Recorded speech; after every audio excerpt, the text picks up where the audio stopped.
Post-war Britain was buzzing with big ideas. And one of the biggest was the welfare state.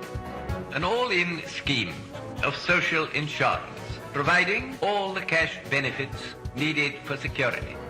But nearly 70 years later, something has gone terribly wrong. The system is in crisis. There's too many people in this country claiming benefits. Children are going hungry all the time. What kind of society do you want? Is it worth worrying about it? Yes, it is, because of its cost. And no one can agree about how to fix it. We have to get on top of the welfare bill. The Chancellor calls them scroungers. What does the Prime Minister call them? If someone believes that living on benefits is a lifestyle choice, then we need to make them think again. In this series, we're going back to the original rules to see if they point a way out of the current mess. We've recreated a dole office from 1949, the first year the system was up and running. And for 1 week, modern-day claimants will give up their 2013 benefits and live by 1949's regulations. Perhaps you're a bit of a scrounger. I am no scrounger. They'll discover a world of tough love. £7.40. I can't live off that. That's all you get a week. She's going to send me to work. She can go curse then. There will be strict moral judgments. That house will be going to a more respectable family. Come on. And help only for those prepared to help themselves. As the post-war regime challenges their limits, please do tell me where you want me to put this stuff and I will do it right now. and challenges our expectations. I can't wait to be putting a wage on the table, earning my keep. I feel like a capable human again. Welcome to the welfare state of 1949. Tonight, housing. In 2013, the number waiting for a council house is soaring. 1949 had some very tough ideas about who should get accommodation. So, is the state too soft on immigrants like Patson? The homes are given to the people that were born here in this country. I feel very much discriminated. Oh, my goodness me. What should happen to families who don't look after their council house? It's all well and good going, oh, you're breaching your tenancy because you've not done it. Tell me how to do it, and I'll do it. And is it right that single mums like Nicola go to the top of the housing list? It's not going to change the situation. You're still going to leave. It's unhuman.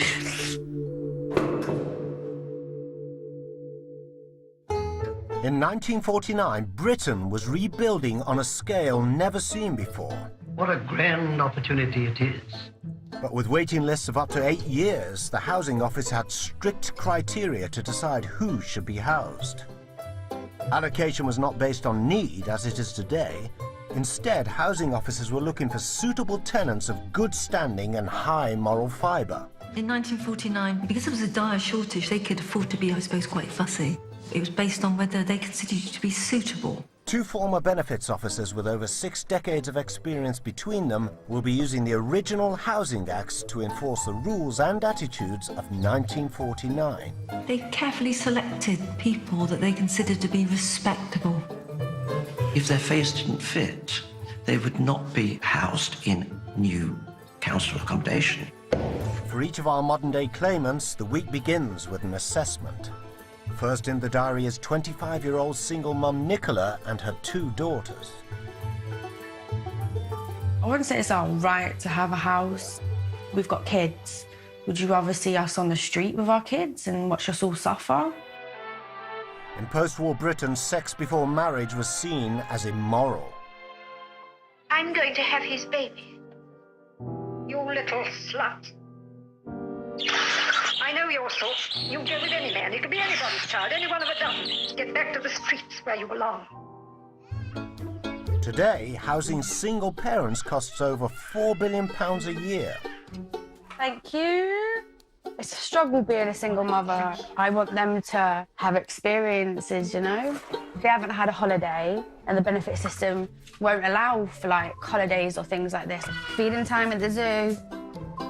In the late 70s, housing policy changed and single mums were given priority. But ever since, sections of the press and some politicians have repeatedly accused girls of getting pregnant just to get a house. Ever so helpful. Thank you, baby. Can you sit down and eat your food, please?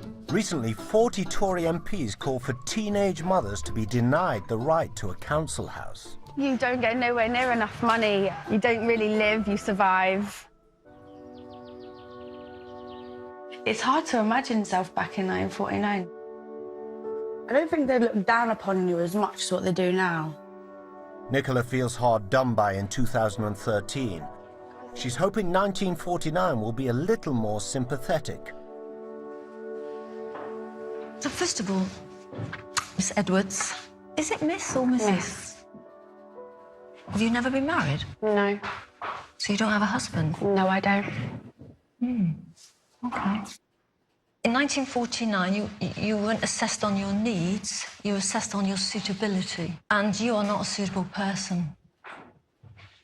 Under what circumstances would I not be classed as suitable? There are a lot of respectable married women that are very much high on that list. So we're going to have to look at moving you to alternative accommodation, somewhere for a single mother. This is very wrong. It's you know, putting my children into consideration. What's suitable for them? Is it fair for them to lose their home because you don't think it's suitable for us to have this accommodation? Do you think it's fair that the taxpayers should fund your lifestyle? Will you come round tomorrow and see about moving you? Thank you. You may Thank go. you. Thank you. As the state prioritised suitability over need, Nicola would have never qualified for her council house. 1949 has just delivered its first judgment. Wow. People back then were so vile. How can they look down on you because your children were born out of wedlock? I found that quite difficult. Whether it was accident or not, the event occurred to cause a child. And it's the women that get the blame. I don't want to leave my house. It's mine. Next to be assessed is Zimbabwean immigrant Patson. Today, 1 in 8 non-British nationals live in social housing. I came from Zimbabwe. I was living in a 5-bedroom house, and now I've got the bedroom, the dining room, and the kitchen all compacted into a small space. Patson has been in the UK for 10 years. He is currently out of work and on full benefits. He's not happy. When you are in the benefit system, you don't move forward because the money that you get is too little. The first wave of migrants arrived from Jamaica in 1948. They came to help rebuild Britain, but they didn't get the warm welcome they expected. Whatever our feelings, we cannot deny them entry. Today, housing non-British nationals costs the British taxpayer an estimated £700 million a year. Hello, how are you? In 2013, Patson may have a house, but he can't find work. Back then, there were jobs for all, immigrants included. I want to be in this documentary because I want to see how my other colleagues lived and how they paved way for me. In 1949, the first concern was to get migrants working. We're just after the war. There's a severe labour shortage.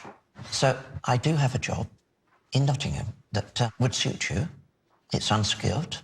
I'm going to give you the address, and I'd like you to go there the next couple of days. OK? OK, thank you very much.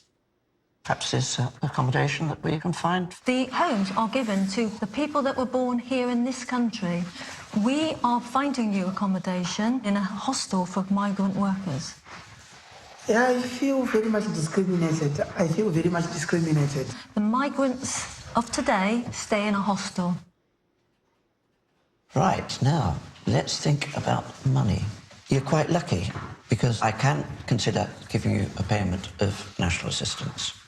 Oh, thank you. OK. In 1949, immigrants were only given a one-off payment designed to keep them off the breadline until they started work. 5 shillings is £7.40, and that is to last you for the week, to buy you any essentials that you might need.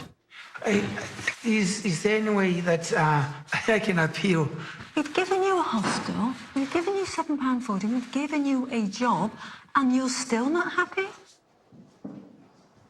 Thank you. Good luck. Bye-bye. Okay, bye-bye. I've never been treated like that in my life. There was racism within the system. The state was very much discriminating against the migrant in that, well, yes, you can come into this country. We want you to help our economy. But you're on your own after that. 1.5 million council houses were built in the decade after the war. As ex-Sergeant Reist hears the familiar, "Come and get it," he's home at last. They were designed specifically for families. I didn't copy it, I drew it. No, you copied it. I drew it! Whatever. Oh, what? Good news for the last of our council tenants waiting to find out how they would have fared in 1949. Thank you, Kat. Goodbye, Kat. As a couple, Matt, Heidi and their 4 children would have qualified for one of the new council homes simply by being a family unit. Come on! But there is a problem. Matt, who has been unemployed for 6 years, has let his council house fall into a state of disrepair. When Heidi and her children moved in 2011, the state of the house did not improve. The housing officer that came last year, she was stamping her authority. She was brilliant at quoting the tenancy regulations, that it should be decorated and to a good standard and tidy gardens and this, that and the other. How jobs worth they want to be, really. Despite a visit from the housing officer, there's been little change in the state of their home. Today, the government spends over £5 billion a year maintaining council estates. Cuts need to be made. Could a return to the rules of 1949 provide an answer? I'm hoping they'll be a bit nicer to me, but having dealt with people in the system before, I don't think they can be any worse. The first council estates had live-in caretakers to ensure standards were maintained. And if a property fell below par, a visit from the housing officers would soon follow. Well, all this fencing's broken, isn't it? This looks a bit overgrown, doesn't it? It does. That's not very good. Oh, my goodness me. Have you seen that door? Oh, that's disgraceful. All this rubbish. Oh, wow. Oh, my goodness me. Oh, good morning. May we come in, please? Yes, thank you. Please enter. Would you like us to take our shoes off? Nah, it's fine, don't worry. We're not precious. Here's the kitchen. Looking round in this room, that looks like that's been there for some time. We're going to get that done today. I know I needed a new light up there. I'm sorry, you've had 6 years in unemployment. Mm-hmm. And there's plenty of work that you could have done. The last thing you think of is buying for paint and whatever else at £20 a Some tin. of it just doesn't need paint, some of it just needs a cloth. Yeah, I know it needs a cloth. But when So you've got kids and they're rubbing against the walls and it's mucky fingers everywhere... You can still be neat, tidy and maintain your Please property. do tell me where you want me to put this stuff and I will do it right now for you, so I am now complying with my tenancy. Look, there's a real chance here that you could be evicted, OK? In 1949, the authorities believed 2-parent families should be protected and housed.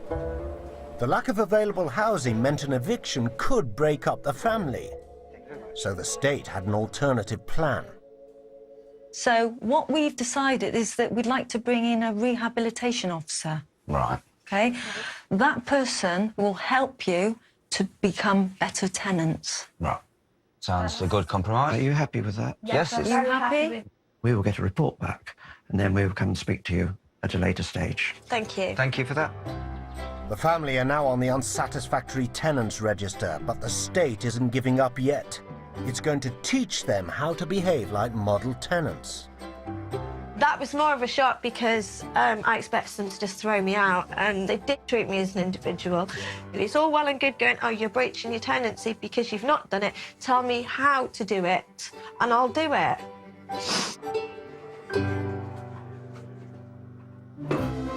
A single mum. Yeah, I've got a point to prove. An immigrant. I'm a man, I'm a fighter. And a family. If you have kids, you'll understand. Are all living by the housing rules and attitudes of the 1949 welfare state. Don't start this in the morning. In 2013, Nicola has a comfortable two-bedroom council house. But in 1949, mothers of illegitimate children were stigmatized. Council properties are for respectable married women. She's had not only one child out of wedlock, but two, so she will need to move.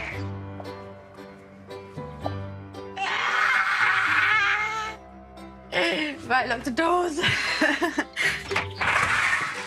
Miss Edwards, I'm from the Welfare Labour Office. Come on in. Can I come in? Thank you.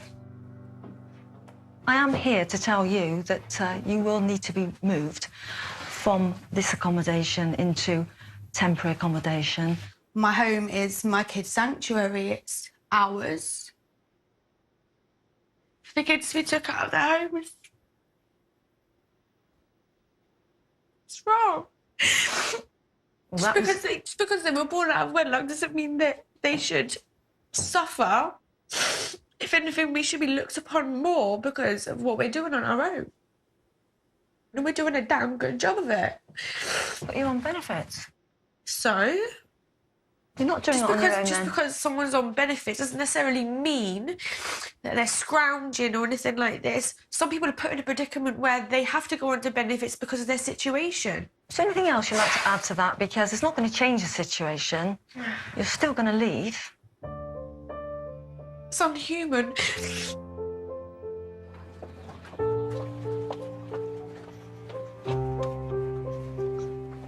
OK, Miss Edwards, I need to take your keys from you.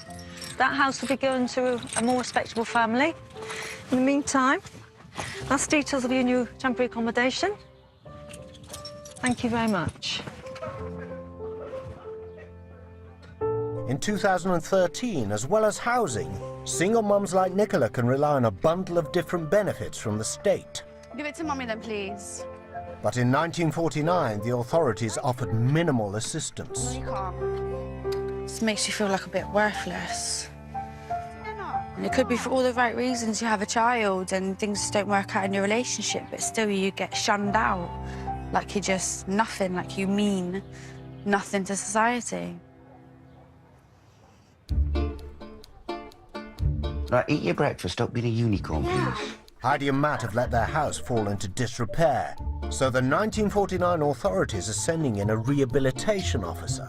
They'll have to prove they can change their ways or face eviction. In 1949, rehabilitation officers were deployed to teach unsuitable council tenants how to keep house and become respectable. No domestic detail was too trivial. You should continually praise cleanliness and regular habits and tidiness and obedience. Mrs. Marsden will be using the Rehabilitation Rulebook, the 1945 report on problem families. I've been a mother, a grandmother, a family court magistrate. I know my stuff. I've no weaknesses when I see them, but I know how to fix it. This is not fit for human habitation. You and I are going to the rehabilitation house. OK. Despite the housing shortage, the authorities set aside some homes to use as training facilities for problem families. Try not to wreck it, please. Yes, please be nice. First, Mrs. Marsden will observe the family to see how they cope with everyday tasks. Wait, who's going to put bowls on the table? Me. You'll do drinks, good girl.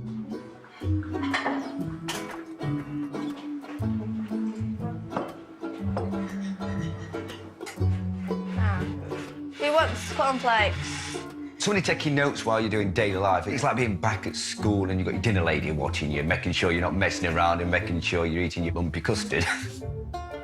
The key objective of the course was to encourage tenants to take responsibility for themselves and their property. What's everybody up to today? I'm slightly concerned about Matt. I don't know quite what's making him tick, but I really don't understand what's going on. You seem to be a bright, intelligent, well-motivated young man most of the time. But it's time that you woke up and smelt the coffee, lad. You have got a family in there that are depending on you. You are living in a house that is squalid, and that is squalor that was there long before this family was there. It's your squalor. This is not acceptable. If anybody is going to sabotage this process, it is you. You are in denial. Well, I let you have your opinion on that, and I'll accept your opinion. This is the last chance. Think on it. We'll think on it. Thank you. In 1949, immigrant Patson has no council house, but he has been given a voucher for temporary accommodation at a migrant workers' hostel. 1948 had seen reports of trouble in hostels in Nottingham and Leeds. The government acted swiftly and imposed a 10% limit on the number of beds that could be offered to colonial migrants. Patson is about to encounter that colour bar firsthand. He doesn't know it, but our hostel is a recreation, and the owner is an actor. To him, the experience is real. Hello, I have got a voucher here for accommodation. Yeah, I can't help you. You should have got here earlier, but we haven't got any room. We've got 50 beds. We've only got 5 for your sort. They said they've already booked the accommodation for me already. We can't. We've got 5 beds for your sort people, and that's all. They've all gone. I know you've got a problem. It's not my problem. They should have sorted it out at the office for you. I know it's my problem, but... Nothing I can do about it. I'm sorry. Okay, thank you, sir. Okay. Thank you.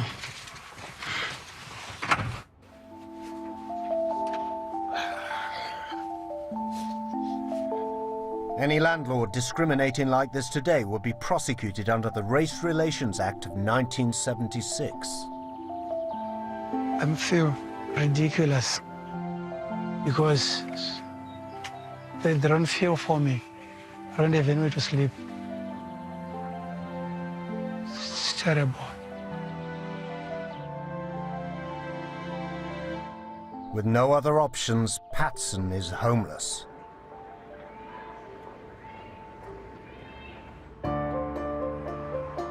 Single mum Nicola is also homeless, but to protect her children, she's been given one night's emergency accommodation. Come on then, ladies. Come on. In 1949, she would have been sent to a hostel for unmarried mothers. Nicknamed Homes for Naughty Girls, she would have been expected to clean to earn her keep. That's better, isn't it? Got some light. Getting punished for having children. It's nothing to be ashamed of. If anything, it's a blessing. Kids change people. The original welfare state would expect Nicola's family to take her in and hide her shame. In 2013, she doesn't have that option. I grew up in Peckham. I lived with partly my dad, carers at some stage, because my dad got into a lot of trouble and things. If you've got a notorious father or whatever, they do drugs or whatever, dealing them or anything like that, obviously you've got that reputation of your family's drug dealing, everything like this. Bathroom. I kind of got myself into a few bits of trouble and got 3 scars on my back where I got stabbed.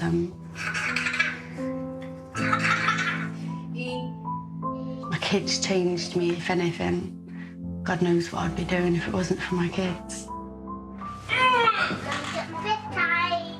Nicola has had to play mother to her own mum too. I received a phone call from my mum telling me she was being tested for cancer and that she also had renal failure. What are you meant to do? You're the only child. You don't hear from this person for God knows how long, and they're telling you they really need your help and you're the only person that can help them. Hello. Kisses. It just makes you, I don't know, wise up, grow up a little bit early. Talking me? Yeah, I'm talking to you. Patson's 1949 experience has led him onto the streets. With the majority of landlords refusing to take in black immigrants, they would often find themselves sleeping rough for the night. For those people who came in the 1940s, I feel sorry for them because it was very hard. It is very hard to be sleeping rough. The migrants of 49 came to work. But Patson was a political activist who fled Zimbabwe seeking asylum. I came to the United Kingdom after I'd been arrested, tortured by the government back in Zimbabwe, electrified, beaten under the foot. He saw many of his friends murdered. People are killed like chicken, slaughtered by their own government for saying no, for speaking out what is right. In 1951, the Geneva Convention changed immigration forever. Governments were now obliged to house people like Patson according to the principle of need. That's how I came to the United Kingdom. I was fearing for my life. For 1 week, 3 council house tenants are living by the housing rules of the 1949 welfare state. Halfway through the experience, and single mom Nicola is facing a dire prospect. Her emergency hostel accommodation was only ever a temporary solution. Now she must prove to the 1949 housing officers that she can provide a safe environment for her children. Otherwise, the state will intervene. It's up to Nicola. I will help where I can, but at the moment, I don't really know what to do because I feel that we've come to the end of the line here. Sometimes it may be better to take the children away to an institution.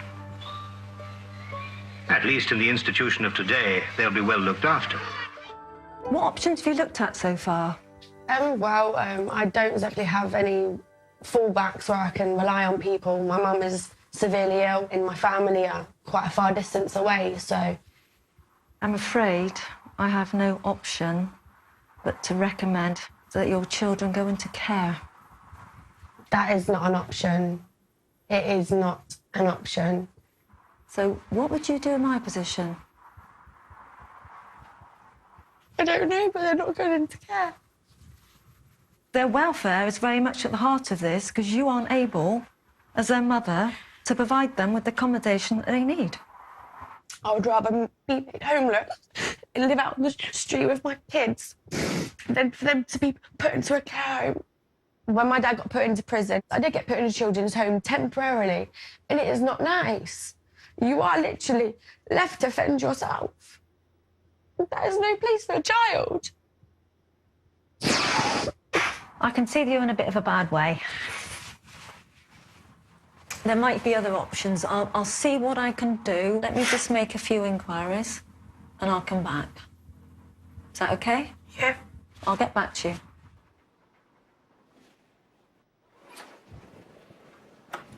You don't fully appreciate everything you've got until it's been took straight up from underneath you. It's a wake-up call. Realise what you got. Realise what they're doing for you. And right now, this moment in time, I have bugger all. Except for my kids. As suitable tenants, Matt and Heidi's family still have a roof over their heads. Their only challenge is learning how to keep it clean. These are the tools of our next task. We're going to start with a 15-minute fly-through to keep the house beautiful, and that means every day. And we start at the top of the house, and room by room, we start at the top of the room, because gravity is our best friend. Now think, where have the hands been? Where have sticky hands been? Back of the chairs. Correct. Good. Where the hands have been, wipe it clean. Yep. Just flick it along the rail. That's perfect. Remember, this is a lick and a promise. Yep. So all you need, that's right. Look at your room. Yep. Is it how you want to find it? Yep.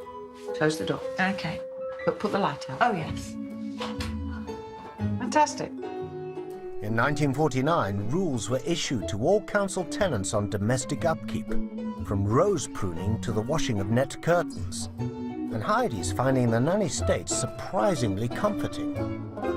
Are you all right, Heidi? Yeah, I'm fine. It's just hitting a few nerves a bit, really. It's just... Yes. Every time I've tried to come to this point, I've never had anybody as nice and helpful as you who's prepared to walk me through it and support me. After being pulled up by Mrs. Marsden, Matt is doing his best. This tree should have been pruned in March. We need to prune it. I think the system now is just expected that you know how to deal with things. If you've grown up in the inner city and you suddenly move to a garden, well, of course you don't know about garden maintenance. You're all going to have a job, right? We're going to have it where they're all chopped up and broken into manageable pieces so they can be put into the bin. No argument, no disagreement. You do it in order. Sometimes the system seems to think that everybody should know these things and it's a basic thing you're born with, and if you can't do it, well, then there's something wrong with you and there's no excuses.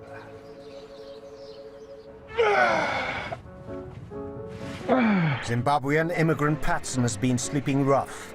He starts work tomorrow, but until then, he only has £7.40 to his name and nowhere to sleep. Here I am, stuck again in limbo. In the 1950s, the state appointed specialist colonial officers to deal with immigrants' housing problems.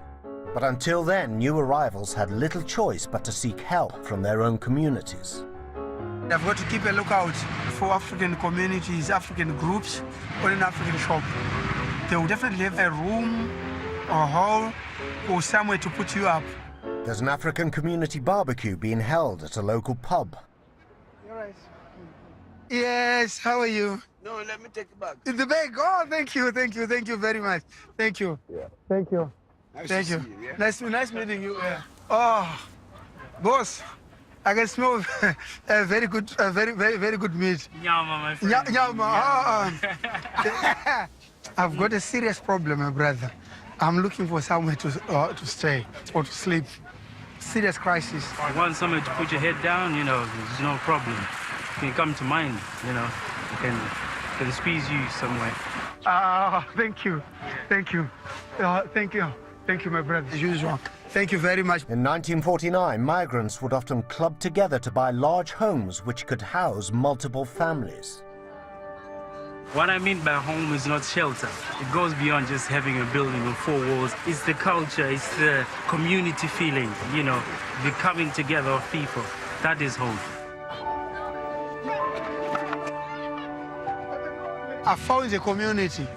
Things are changing and changing for the better. Found home. Don't argue on the stairs.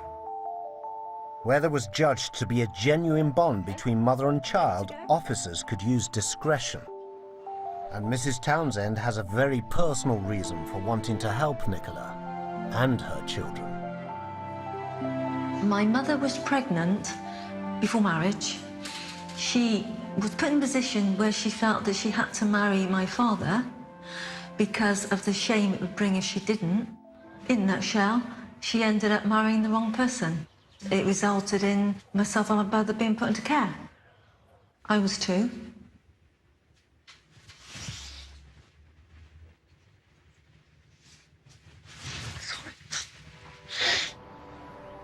It was a very cruel environment, basically. In 1949, even though the state judged them unsuitable, there was another option for single mothers: charity. And back then, charity meant the church. As I said before, this is temporary accommodation until you get back on your feet. I'll say goodbye and good luck.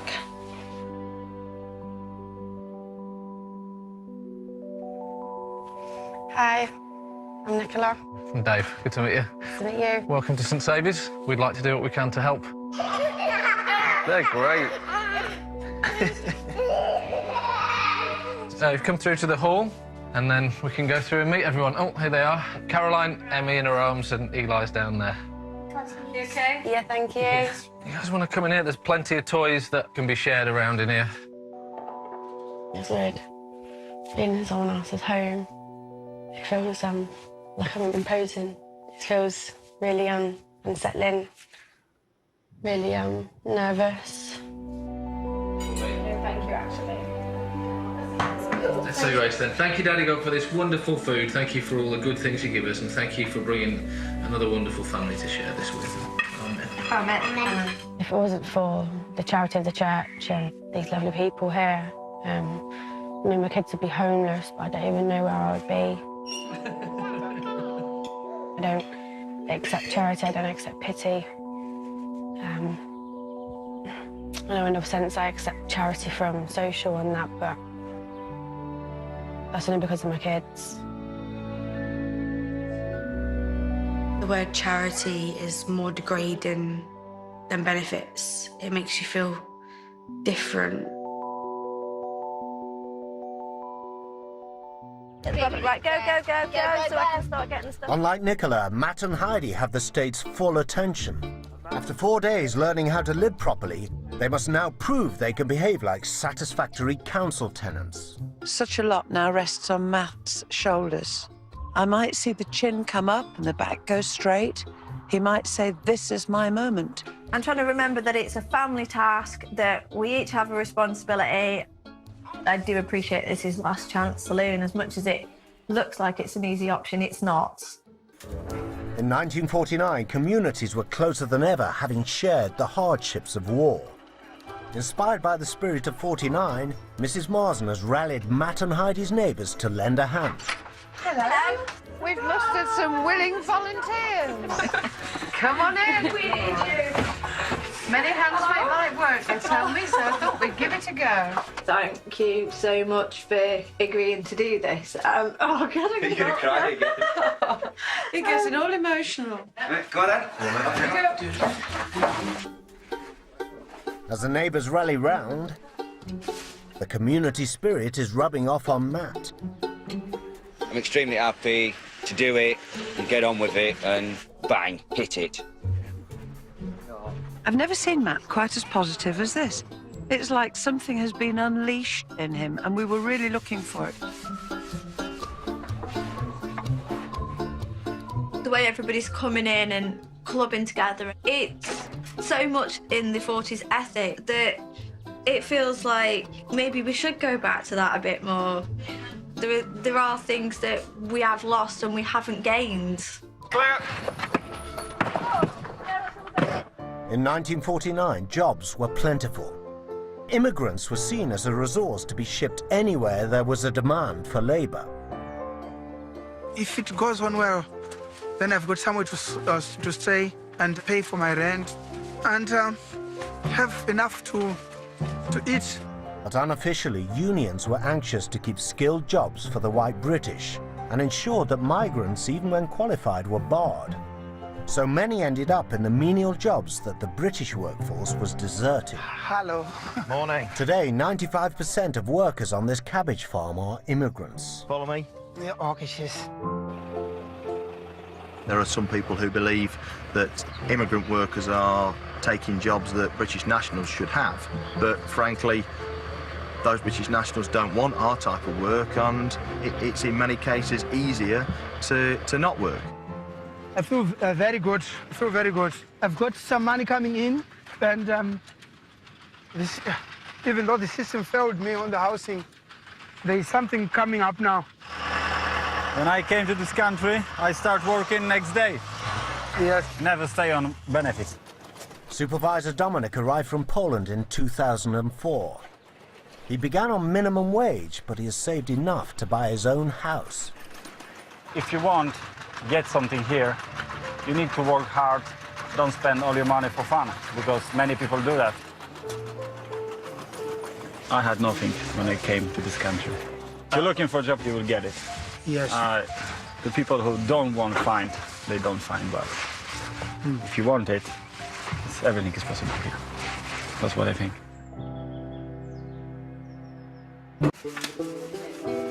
For our council tenants living by the housing rules of 1949, there are just 2 days to go. Single mum Nicola and her children have been relying on the charity of the local vicar. But Mrs. Townsend wants to help her become more self-reliant. We want to try and get you into work. So what we've got is 1 day's job for you. Okay. The details are here. That's the contact. And it's as a housekeeper, okay? Any questions? What about the childcare? We can provide nursery care for your children. During the war, the government needed mothers to work, so they could offer something that today's mothers can only dream of: free nursery places for the under-5s. The benefit was phased out by the 1950s, but for one generation of mothers, it meant they could work without having to rely on their family for childcare. Hi, Nicola. Nice to meet you, Kirsty. Hello, I'm Kirsty. Come on in. So, it's what I'd like you to do is to basically wash over the sink, toilet, bath, shower area, and then it's floors last. All right. No problem. Yeah. You don't really get to indulge your children when you live off benefits. Whereas if I'd be working, I could go out to shop and I can buy them whatever they want. That's great. Yeah, you've done a really good job. Are you pleased with it? Yeah. So what's stopping you from working? If you were working 5 hours a day, nearly £31 a day, would that cover your That costs? would just cover care costs. It would just cover care costs. It's not worth it, is it? In 2013, the cost of UK childcare is among the highest in Europe and the biggest barrier to mums like Nicola going back to work. Even with government subsidies, working on minimum wage, Nicola would have to spend half her weekly pay on childcare for her kids. At the farm, Patson is about to be paid for his day's labour.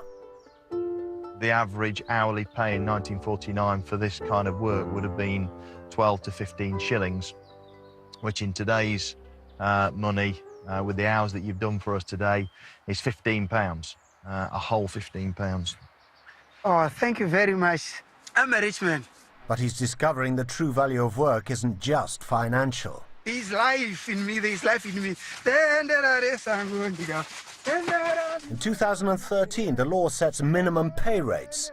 But in 1949, black workers could sometimes be paid a third less than their white colleagues. Fortunately for Patson, this farm is fair. With money in his pocket, Patson can provide for himself.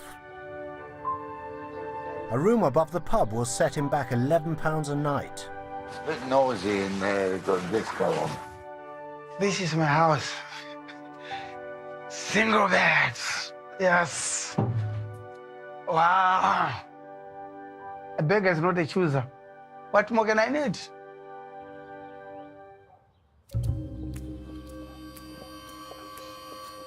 Mrs. Townsend and Mr. Goldsack arrive at Heidi and Matt's to see whether they've done enough to be taken off the unsatisfactory register. May you come, please? Thank you. Thank you very much. Wow. Such Wow. a difference. The home is transformed. It's unrecognisable, it really is. So I'm very pleased to say we've agreed to take you off the unsatisfactory register and say that you are satisfactory tenants. Thank you. How do you feel about that? Relieved. I can totally see what you wanted us to achieve. All the help we've had from our friends and neighbours as well, just with that support, is just been fantastic. Well done on the house. Congratulations. You've done well. And we'll see you tomorrow. See you soon. Thank you. Bye-bye. Thank you. Bye. Bye-bye. Bye. Their week living by the rules of 1949 is over. The three claimants have one last appointment at the welfare office. Nicola found being a single mother without the support of the state almost impossible. Nicola was the biggest loser in 1949. The state did not help her. Today, single mothers know that the state will support them. Just take a seat and Mr. Goldsack and Mrs. Townsend. Okay, then, thank you. Does the current welfare system mean single mums don't need to take any responsibility for their lifestyle choices? Of course, I would have waited longer for my first child. If I was living back in 1949, I would have been able to endure what they put you through, how they make you feel so little and worthless. Immigrant Patson was not given accommodation, but he was given a job, which gave him the means to provide for himself. This experience has changed my mind a lot, and I'm trying my level best to get a job because I need it. There's no life in job seekers allowance. Yes, you can be living in a house, but it's not what I want. Obviously, these days, there's a lot less work around. But if people are prepared to go out and take anything, then they can provide for themselves. And that poses the question, does giving free housing to people take away the necessity to work? Matt and Heidi's family not only qualified for a council house, but they received the full support of the state. So, do today's handouts make life too easy? You're getting money chucked at you left, right and centre, and benefits have kept going up. And while that's always nice to have more money in the back of your pocket, for me, it's not encouraged me to go out and work. It's made me feel like a scrounger. In 1949, council houses were only given to those the state judged suitable. Today, priority is given to those considered to be in need. But with the cost of social housing spiralling, should we reconsider who gets our limited resources? Then being proposed of going into care, that broke me.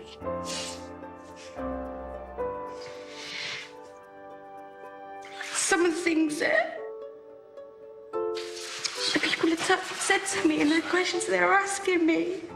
Sorry. It's not nice. You know what? You only invested in me not because I'm special, but because I ticked your boxes. These two had to lose out for me to win. I would rather that you put all that energy that you gave to me into helping people like this and people in worse situations than me. You have voted that you be judged on need rather than on suitability. You have voted for 2013. People that need a council property, parents, disabled, elderly, doesn't matter what ethnic or what background you've got, everyone deserves or needs somewhere to live. Next time, the unemployed. Can 1949 help us get the jobless back into work? If I'm not feeling it, I don't want to do it. And Benefits Britain 1949 continues at the same time next Monday. Award-winning Top Boy returns for a new series and old friendships are sorely tested. That's tomorrow night from 9. Next tonight, Gordon takes some drastic action to keep a manager in check in Ramsay's Hotel Hell.